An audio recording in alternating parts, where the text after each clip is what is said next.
Summers ago, my family, including me, went on a camping trip to South Manitou Island. It's up in the middle of Lake Michigan. It's a part of the Sleepy Bear Dunes National Park. And this is a carry-in, carry-out, legit wilderness experience, okay? And while we were there, you need to know that the closest thing that you would get to a bathroom by your campsite was down a trail, a dark, scary trail, not to like a porta potty, but to a hole in the ground with a toilet seat in a wooden box, essentially, okay? And so one of my great challenges during that week of camping was to limit my liquids so that, and here's the thing, to limit my liquids so that I wouldn't have to go to the bathroom in the middle of the night, all right? And this was my motivation. I didn't want to be in a dark, stinky, scary place all by myself. You can tell, like, why I'd be motivated by that. And I'm telling you the truth, as I was studying our scripture in Jonah 2 this week, that's all I could think about. That dark, scary, stinky porta potty. Because that's where we find ourselves in this book, is with Jonah in the belly of the giant fish. It was dark. It was stinky. Besides some stomach noises, I'm guessing it was pretty silent.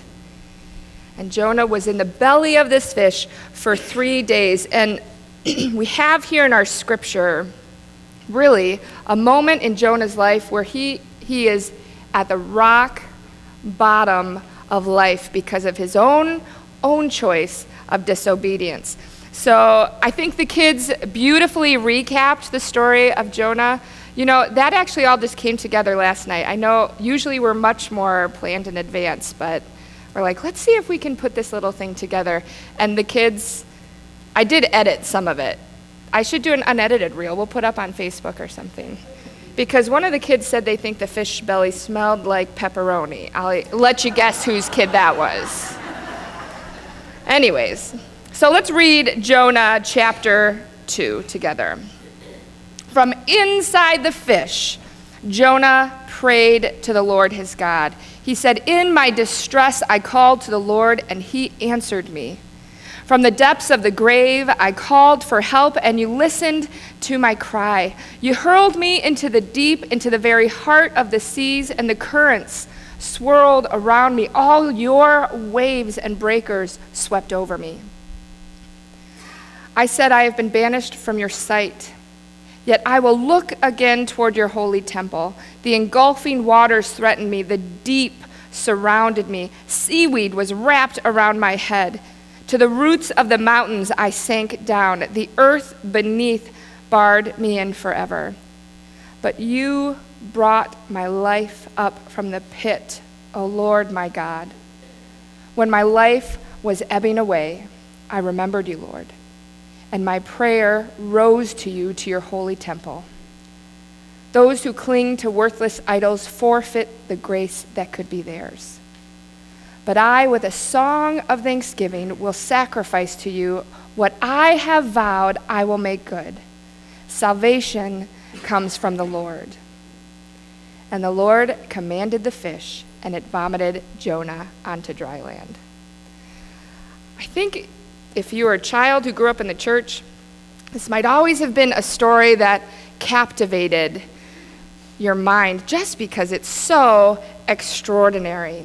But what I want to start with today, as we look at chapter 2 and this prayer that Jonah is sharing, I want to look at Jonah, really give a little character analysis. What do we learn, about Jonah?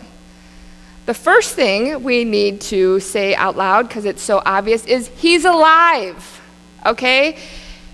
I think we need to recognize Jonah responded with a prayer in this stinky, dark, extraordinary situation because he has survived. He survived a traumatic experience where he was thrown into, as Silas would say, an unsteady sea. Right? He turns to God, rightfully so, because he survived.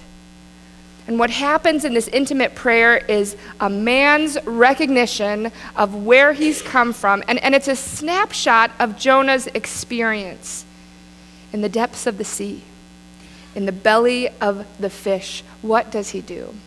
He praises God. Look at these words in verse 5. It says, "The engulfing waters threatened me. The deep surrounded me. Seaweed was wrapped around my head." You know, I think people actually pay a lot of money for that nowadays. I've heard.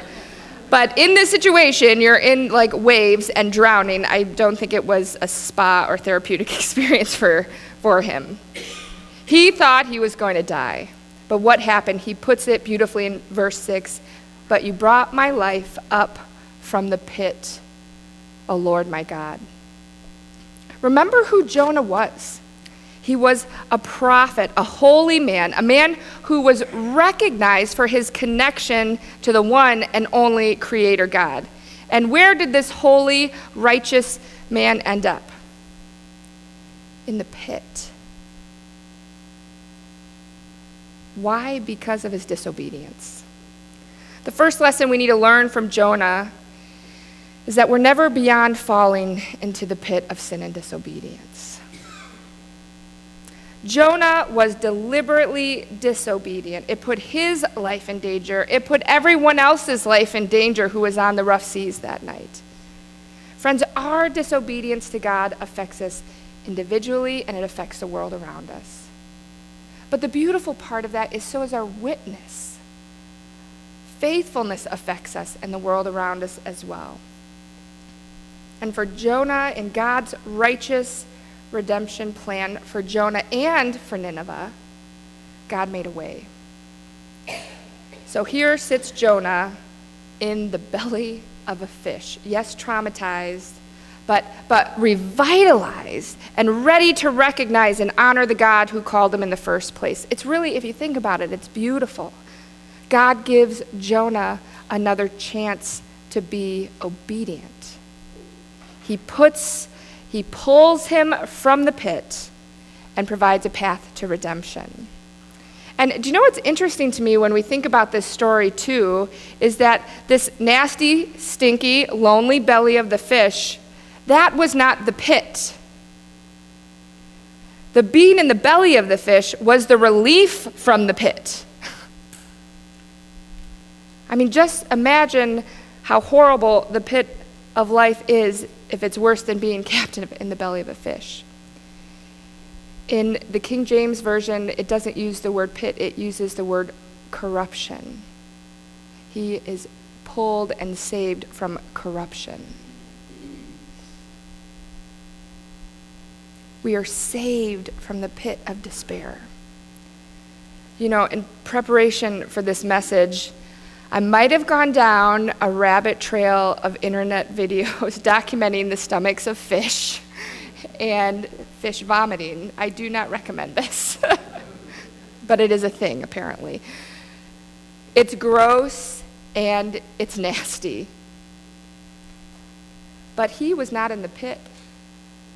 That situation was relief from what could have been worse.